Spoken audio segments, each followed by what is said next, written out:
എഡ്യൂസ്മാർട്ട് സൊല്യൂഷൻസിൻ്റെ പുതിയൊരു വീഡിയോയിലേക്ക് സ്വാഗതം. നിരന്തരം മൂല്യനിർണ്ണയത്തിനുള്ള മാർക്ക് തെറ്റായി അച്ചടിച്ച രണ്ടാം വർഷ ഹയർ സെക്കൻഡറി പരീക്ഷയുടെ 30,000 സർട്ടിഫിക്കറ്റുകൾ പിൻവലിക്കുകയാണ്. പിശക് പറ്റിയ +2 സർട്ടിഫിക്കറ്റുകൾക്ക് പകരം പുതിയ സർട്ടിഫിക്കറ്റുകൾ ഉടൻ വിതരണം ചെയ്യാൻ വിദ്യാഭ്യാസ മന്ത്രി വി ശിവൻകുട്ടി നിർദ്ദേശം നൽകി. കഴിഞ്ഞ മെയ് 22-ന് ഫലം പ്രസിദ്ധീകരിച്ച പരീക്ഷയുടെ സർട്ടിഫിക്കറ്റുകളിലാണ് രണ്ടാം വർഷ CE മാർക്ക് തെറ്റായി രേഖപ്പെടുത്തിയത്.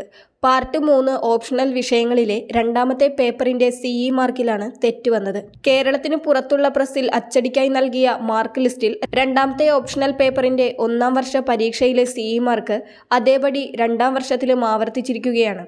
വിദ്യാർത്ഥി 2 വർഷങ്ങളിലുമായി ലഭിച്ച ആകെ CE മാർക്ക് ശരിയായ രീതിയിൽ അച്ചടിച്ചെങ്കിലും രണ്ടാം വർഷത്തേതിൽ പിശക് കടന്നുകൂടി.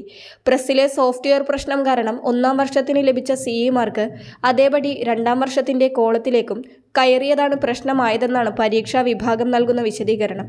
അച്ചടിക്ക് മുൻപായി പ്രസ്സിൽ നിന്ന് മാർക്ക് ലിസ്റ്റ് മാപ്പിംഗ് നടത്തിയതിലുള്ള പിഴവാണ് പ്രശ്നമായതെന്നാണ് പറയുന്നത്. കഴിഞ്ഞ വെള്ളിയാഴ്ച മാർക്ക് ലിസ്റ്റ് വിതരണം ആരംഭിച്ച ഘട്ടത്തിലാണ് പിഴവ് ശ്രദ്ധയിൽപ്പെടുന്നത്. ഉടനെ പ്രസ്സുകാരിൽ നിന്ന് വിശദീകരണം തേടി. തെറ്റുതിരുത്തിയ മാർക്ക് അടിയന്തരമായി അച്ചടി പൂർത്തിയാക്കി സ്കൂളുകളിലേക്ക് എത്തിക്കാനും നിർദ്ദേശം നൽകിയിട്ടുണ്ട്. ഇന്നും നാളെയുമായി തെറ്റുതിരുത്തിയ മാർക്ക് ലിസ്റ്റുകൾ സ്കൂളിലെത്തുമെന്ന് പരീക്ഷാ സെക്രട്ടറി ഡോക്ടർ മാണിക്യരാജ് അറിയിച്ചു. ഓപ്ഷണൽ വിഷയങ്ങളിലെ രണ്ടാമത്തെ പേപ്പറിൽ ഒന്നാം വർഷത്തിലും രണ്ടാം വർഷത്തിലും വ്യത്യസ്ത CE മാർക്ക് ലഭിച്ചവരുടെ സർട്ടിഫിക്കറ്റിലാണ് പിഴവ് വന്നുകൂടിയത്. വ്യത്യസ്ത മാർക്ക് ലഭിച്ചവരുടെ എണ്ണം ഏകദേശം 30,000-ഓളമാണ്. വിദ്യാഭ്യാസ സംബന്ധമായ കൂടുതൽ ഇൻഫർമേഷനുകൾക്കായി എഡ്യൂസ്മാർട്ട് സൊല്യൂഷൻ സബ്സ്ക്രൈബ് ചെയ്യുക.